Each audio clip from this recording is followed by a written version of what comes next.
Hi friends, இப்போ time பார்த்தீங்கன்னா 5 மணிக்கு பக்கம் ஆக போகுது. இப்பதான் சாப்பிட்றோம். ரொம்ப பசி பசி பசி. ஆமா, வீட்ல எல்லாருமே சாப்பிட்டாங்க.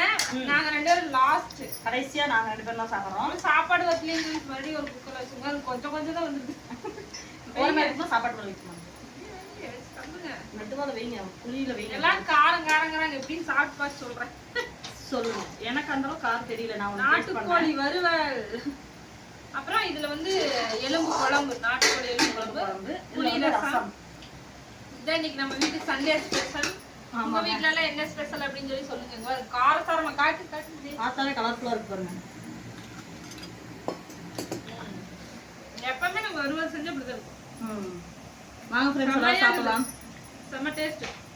போன தடவை அங்க செஞ்சு வந்து காரம் பத்தல. நான் சேவல் இருக்கிறோமா, வந்து காரம் பத்தலைங்க. ஐயோ காரம் பத்தலன்னு இருந்தாங்க. இன்னைக்கு அவங்களுக்கு ஏற்ற மாதிரி காரம் தூக்கலாம் கரெக்டா இருக்கு. அவங்க ஆங்குறாங்க மத்தவங்க. அது சூடோட சாப்பிட்டா அப்படித்தாக்கா இருக்கும். இப்ப கரெக்டா இருக்கும் பாருங்க, நல்லா இருக்கும். அதுவும் இல்லாம நான்வெஜ்னாவே இப்படி காரமா இருந்தா தான் நல்லா இருக்கும். காரம் சாரமா சாப்பிடுவோம். அதான் சாப்பிட்டமா இருக்கும். ரொம்ப காரமா இருந்தாலும் நான் அட்ஜஸ்ட் பண்ணிக்கிறேன். காரம் கம்மியா தான் சாப்பிட மாட்டேங்க, காரத்துக்கு அதிகமா தான் சாப்பிடுவாங்க. ஊதிட்டாவது சாப்பிடுவேன்.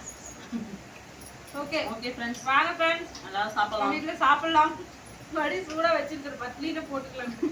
பத்தாது, கொஞ்சம் தான் இருக்குது. உங்களுக்கு பத்தாதான் மறுபடியும் வச்சுட்டோம். அதுக்கு நிறைய சாப்பிட நினைச்சுக்காதீங்க. சாப்பாடு தீர்ந்துச்சு, எல்லாம் சாப்பிட்டாங்களா, அளவு தெரியாதுல. ஆமா. ஓகே ஃப்ரெண்ட்ஸ், நீங்க என்ன சாப்பிட்டீங்கன்னு கமெண்ட்ஸ்ல சொல்லுங்க. அப்புறம் ரத்தம் குடல் வறுவல் செஞ்சிருந்தாங்க, கோழியோடது கொஞ்சமா. அது தீர்ந்துச்சு, நல்லா இருந்துச்சு அதுவும். ஓகே, எனக்கு சாப்பிட்றோம், பசிக்குது. ஈவினிங் ஆயிடுச்சு. அடுத்த வீடியோ பார்க்கலாமா? Bye friends.